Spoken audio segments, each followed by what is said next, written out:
My full name is Atmoko, and I came from Jakarta, Indonesia. I work at the Department of Urology, Cipto Mangunkusumo Hospital, and I work as the staff of the Division of the Andrology and Stone Surgery at there. I received the patient that have the erectile dysfunction, and it doesn't respond with medical treatment. And then intraocular personal injection, it doesn't respond with it. So I think I have to find another way, another alternative therapy to treat these patients. And then I read about the penile implanter in Asia, and I found you. And I think you are the one of the big implanter in Asia. Patient from my patients that have the erectile dysfunction, I think they must have the like this operation. Because no money, no gain. I think that I want to struggle. If there's no another party that will support me, I think I will pay it for myself, because I think this is the most important section of the urology in Indonesia.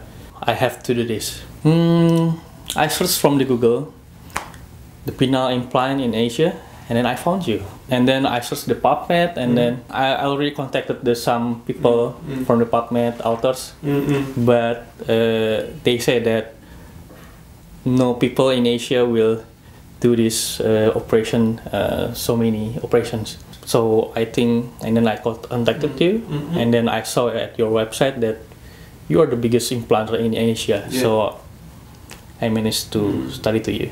Yes, I like a lot. The whole of your clinic in here, the whole persons, the you, and then your operation, I like it a lot, because I think in Indonesia there is no place like this. I studied about the penile implants, and then it is using the local anesthesia. And then this clinic is private clinic with a good management. This is the most valuable things, because this is the first time I see the penile implants operation live, the streaming. And then with your technique, I think, oh, it's the most valuable thing for me. I will try to make the first operation, and then I will go down with the marketing. And I will build the first penile process center in Indonesia, I think, because there is no center like this in Indonesia. You have to do a scroll approach. Yeah. It'll look better. 네, 고생하셨습니다. 고생했다. 네, 고생했습니다. So that they can make the people know about this treatment. Like I said, erectile dysfunction makes men suffer, not just physically, but mentally. Not just them, their family, their society will suffer as well. So treating them is, make the society healthier. So I want to be a part of the better good, I'll say, to, so that I can treat the others whom I can treat. I can't. I cannot treat Indonesian patients. Cultural differences, logistically that's far, but Indonesian doctors can treat them as well. Since Dr. Atmoko, so far I've seen, he's a very energetic, dedicated people, and training them is also a huge joy to me. Seeing a lot of people like I do, those who are interested in my job, I can feel a sincere, a joy through that. Third part of the reason why I try to, train them is that at a certain level, since not many physicians are doing this surgery, to further train my practice, to further train to make my surgery better, I'm training the other physicians. Why? During the training period, I train myself as well. Well, whomever they have, they are, whether the trainee or residents or interns, or they are professors, no matter how good they are, or how not that expert they are, I learn something from them. So training them is for myself as well. All in the end, I want to do a better, surgery to give my patient better surgery. So that's the reason why I keep doing this training. Other reason why is that recently our practice has set up a research center. Its name is Wilson Memorial Research and Training Center for Penile Prosthetic Surgery. Wilson comes from my teacher, Dr. Stephen Carl Wilson. He is a kind of mentor, and he's the one who changed my life permanently. He trained me and he raised me, the people who I am now. He is a true godfather and a pioneer in this field. He saw the, how good it can be, how the healthier the society can be with the surgery.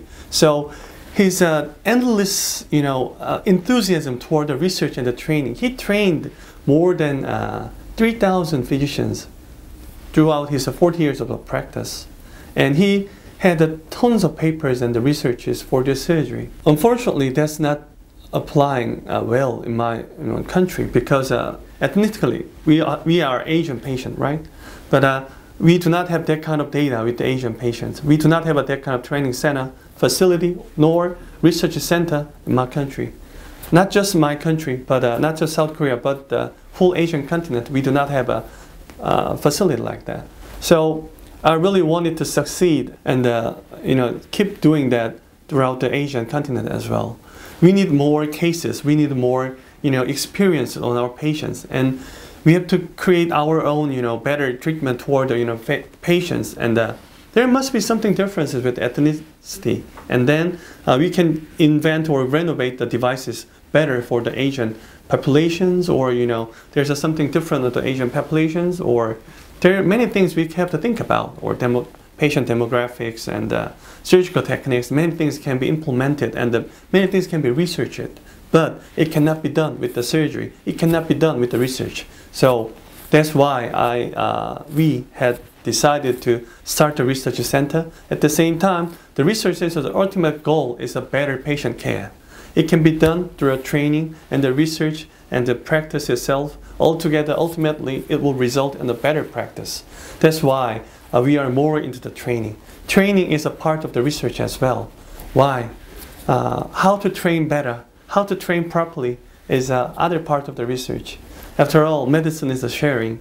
We share more, we get trained more, and we become a better physician so that we can serve our patients better. That's, I believe, I can at least pay back what Dr. Wilson gave me. Dr. Atmoko came from Indonesia, and to get trained from me is actually the part of it. I don't get paid with the training, but still, training them is a valuable experience, both the trainees and the trainer.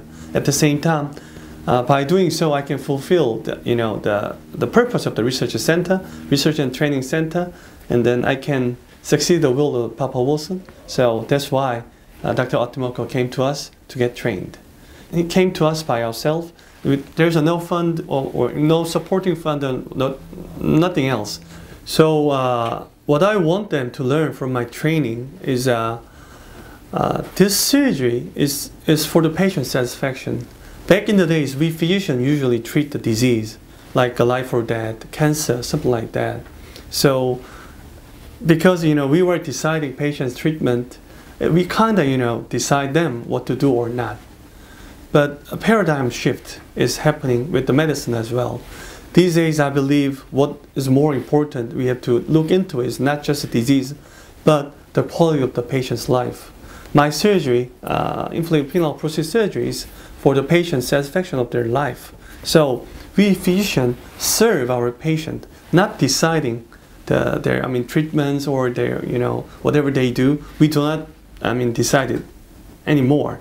We give the choice to the patient. We inform them. We give them information what they need, but we ask their choice what to do.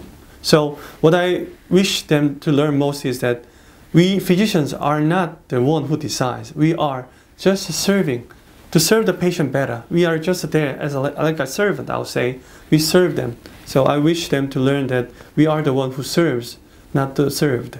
That's what I want them to learn.